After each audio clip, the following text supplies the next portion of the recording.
السلام عليكم ورحمة الله وبركاته. maanta waa maalinkii cabsida aaway dadkii jeclaa sheekooyinka iyo qisooyinka aadka u cabsida badan leh. fadlan soo qaado koobkaaga shaaha ah ina mari. fadlan waan kuu digayaa hadaawan hadduu waqtigu ku yahay xilli habeenimo ah. haddaad channelka ku cusub tahay fadlan noo subscribe garee, muuqaalkana like saar. hayabina ina mariya.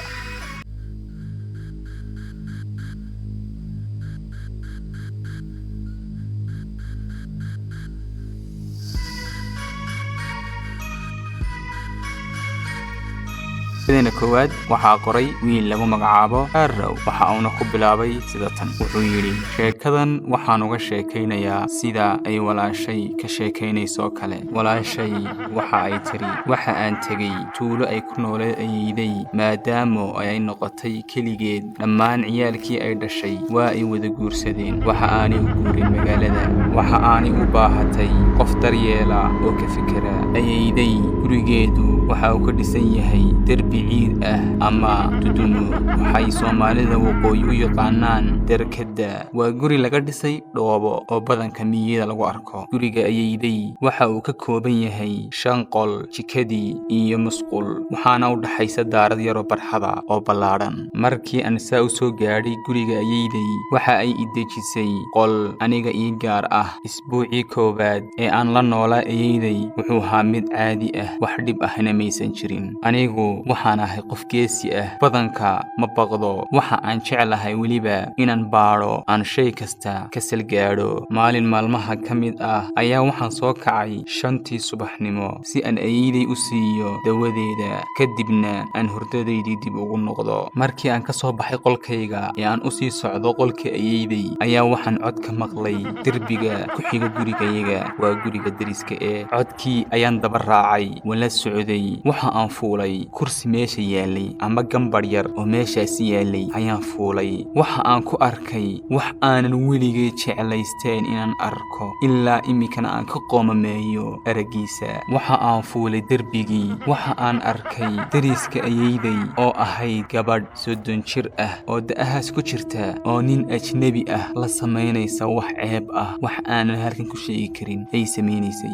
markii ay arkeen aniga oo arkay ayay kala carareen. maalinkaasi waxa ay ahayd maalinkay noloshaydu dhinac kale isku bedeli doonto. inkastoo aanan cidna u sheegin, laakiin gabadhii deriska ahayd waxa ay ka cabsatay inaan cid kale ogaato ay sheekadaasi faafto. sheekadiina waan iska ilaaway, noloshiina way iska sii socotay. 2 toddobaad kadib, maalin maalmaha ka mid ah waxa aan u soo baxay inaan dhar ka soo qaato, dhar iigu wadhnaa barxadda ama daaradda hore guriga. waxa aan ogaaday in 3 shay oo ka mid ah dharkaygii ay maqan yihiin. waxa aan weydiiyey ayeeyday, waxa aanay ii sheegtay in aysan iyadu qaadin. waxoogay kadib waxa aan ogaaday in xitaa kabahaygii ay maqan yihiin. saasay tahay anigu iskagamaan dhigin wax weyn, waan iska daayay. maalinkaasi waxa ay ahayd maalinkii noloshaydu aad isku beddeshay. waxa aan dareemi jiray anigoo dhex fadhiya xaafadda ama dad dhex jooga inay qof rag ahi i ag maraya qaab xawaare ah uu igu ag marayo. kadib waxaan noqon jiray si qof degdeg waa raadi jiray, si degdegan u jeesan jiray tan waxaan xufiraan u eego. waxa aan gaadhay heer ay dadkii ag joogay ay dareemaan xaaladaydan cusub, xaaladayda la yaabka leh inay dadkii dareemaan. xaaskii adeerkay oo maalin maalmaha ka mid ah i ag joogta ayaa waxa ay dareentay xaaladaydan. kadib bay weydiisay oo ay igu tiri, waxaad u muuqataa qof wax ag mareen ama wax arkaye maxaad aragtay? waa aan qoslay. waxa aanan u sheegay in aanay waxba jirin. waxa ay ii sheegtayse in dadka sidan oo kale ahi ay yihiin dadka ay jinku taabteen. maalinkaas waan qoslay, waanaan isdhaafnay. xaaladaydu waa ay ka sii dartay. habeenada ka mid ah waxa aan dareemay in biyo baaldi ku jira wejiga laygaga shubayo, yacni baaldi biyo ah in wejiga laygaga shubay ayaan dareemay.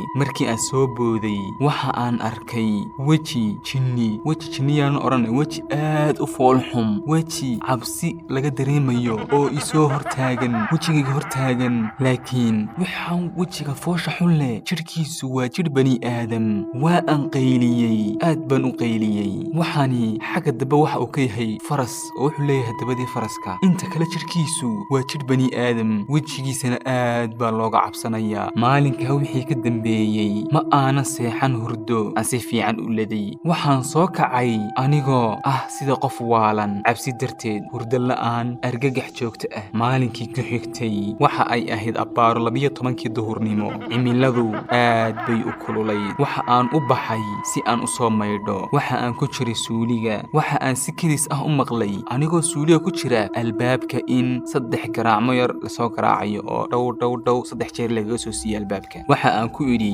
yaa tahay, waa kuma, laakiin wax jawaab ah ma aysan helin. markii aan maydhista dhammaystay ayaa waxa aan si caadi ah iskaga furay albaabkii, laakiin xoog aanan garanahayn ayaa wuxuu dib iigu celiyey musqushii. dib buu ii riixayaa, aniguna soo baxaan doonayaa, laakiin musqusha albaabka xoog aanan arkaynin ayaa dib iigu haya oo rabay musqusha dib iigu riixo. aad baan u argagaxay. waxa aan go'aansaday in aan la dagaalamo xooggaas oon dibadda u soo baxo. waan jihaatamay, waan dagaalamay sidaan dibadda ugu soo baxo. markii aan albaabkii u soo booday waxa aan arkay naagibigeedu way wada qaawan tahay, jidhkeeda oo dhammaystiran waxaa ku wada yaalla timo. wejigeedoo dhanna lama arkayo, waxa ku yaalla timo. indhaheedu aad bay u cascas yihiin. afkeedu wuxuu u qaylinayaa qaylo waaliya. si aaday u qaylinaysaa gabadhaasi. gabadhii waxa ay bilowday inay igu soo dhowaato iyadoo qaylinaysa igu soo dhowaanaysay. markii dambe waxa ay igu dhufatay dhabarka. kadib waa aan suuxay. tan iyo maalinkaas jidhkaygu wuu sii daciifayey,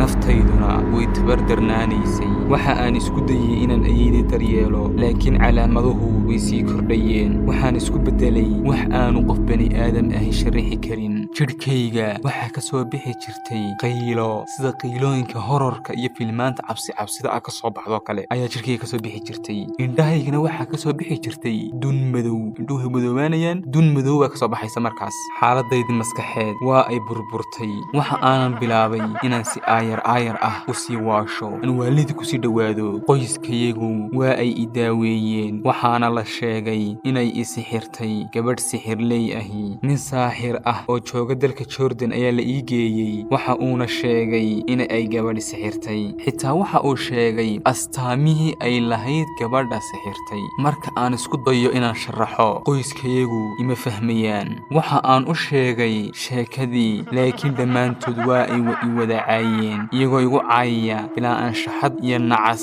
saaxirkii waxa uu sheegay in sixirku aanu dhammaanahayn ilaa iyo gabadhii sixirtay ay dhimato. muddo kadibna waxa uu sheegayba in aan anigu ka hor dhiman doono gabadha sixirtay. markii hore qoyskayagu aad bay ii daryeeli jireen, waana ii damqan jireen, laakiin muddo kadib waxa ay ku daaleen daryeelkaygii. muddo kadib waxa aan lumiyey hadalkaygii, yacni ma hadli karayo. muddo kadib waan carari jiray haddaan arko albaabkoo furan anoon waxu xidhnin baan carari jiray, waan ordi jiray cabsi darteed. qoyskayagu waa ay iga quusteen, gacannayguma hayn karayaan. waxa ay go'aansadeen in ay igu xidhaan qol istoor ahaan jiray oo madow, oon midab lahayn, oo nal iyo iftiin lahayn, oo dalool biyo ka soo galaan aan lahayn. waa qol keliyaata ayaa la go'aansaday in laygu xidho. waxa aan ku xidhnaa halkaas sida maxbuus waalan oo kale. anigoo maqlayaa dadku waxay ku ducaysan jireen, alla qofka waalan ilaahu saasoo kale ha naga dhigin, iyagoo ciyaalkooda uga digaya, igaga cabsiinaya sida inaan anigoo kale ay noqdaan. walaashay iga yar oo 16 jir meelahaas ah oo keliyaata ayaa iga nixi jirtay. taasna waa lagu canaanan jiray marka ay dar yeesho, albaabka iga furto si aan neef iyo naqas u helo, biyana ii keento. waxaana lagu oran jiray haddaad joojin weydo sideeda kalaad noqon doontaa, iska ilaaliba ayaa lagu oran jiray. maalmo kadib, bilo kadib, sanado kadib, waxa aan ku xidhnaa qolkaas nadaafad darro. jeermis ayaa jidhkaygii galay ilaa uu bilaabo inuu jeermis jidhkayga cuno. muddooyin kadib waxa aan u dhintay sababtii sixirka awgeed. allaha u naxariisto, qoyskoodana allaha u dembi dhaafo, annagana ilaahay ha noo dembi dhaafo, aamiin. halkaasay noogu dhintay sheekadeenna koowaad. sheekada labaad dhegaysta haddaba. waxaa ka sheekaynaya macallin ka mid a macallimiintii dugsi dhigayey. wuxuu yidhi maalmaha ka mida ayaa ardayda waxaan u soo jeedinaynay wacdi. rawaxaadii baa dhoweyd, wacdi baan ardayda u soo jeedinay. kadib ardaydii fasax bay noqdeen, way baxeen. ardaydu markaa waxay ka soo baxeen imtixaan oo waraaqahoodii iyo faylashoodii oo qaarna la saxay qaarna aan la sixin ayaa xafiiska yaalay. ardaydii dhammaan way wada baxeen. aniga iyo 2 macallin oo kale ayaa waxaanu galnay xafiiska si aanu faylasha iyo waxaas aan u hagaajino intii aanu ku mashquulsanayn faylasha ayaanu waxaan maqalnay hablo arday ah oo buuqa sa kalaas oo kala ah oo ka soo baxay qaybta science square-ka yani wadamada caalamka waxay leeyihiin laba qaybood qayb science ah iyo qayb aan science social ah yani maadooyin kala saarayo qaybna waa science dadka dhakhaatiirtii waxa doonayaan noqdaan qaybta kalena waxay qaybta social-ka caadiga waa dadkii doonayeen inay noqdaan social engineers-ka iyo magarasa computer-da waxaas marka qaybta science-ka ayaan waxaanu ka maqalnay codad baanu ka maqalnay cod halaas buuxa ah oo jooga qaybta science-ka jooga waan isweydiinay ardaymay harinay waa maxay codkan soo baxaya waa maxay codadka soo baxaya ardaydu meel wada fasax noqon wada fasax bay haayeen marka codkan soo baxay waa maxay waan anaga isweydiinayna marka waanu iska daynay waxaanu sniruun malaha dariskii ka imanayaan codadka iyo iska daaya in yar kadib waxa ay bilaabeen inay albaabkii soo garaacaan oo toos u maqalno kabahooda codkoodii iyo buuq ay sameynayaan ardaydaasi aynu toos u maqalnay markii aanu aragnay ama maqalnay in albaabkii la garaacayo aad baanu cabsanay argagax waana galay saddexdeeni macalinba waanu istaagnay macallimiinta kamid oo gees sheeganayay ayaa wuxuu ku dhiiraday inuu albaabka furo markii aanu furnay albaabka qaybta sayniska waxaanu aragnay kalaas dhan oo habla ah oo buuxa oo barxadii iyo kalaaskii iyo qaybta sayniska dhan way wada buuxda arday buuxda mid kamid macallimiintaydii aad u qayliyay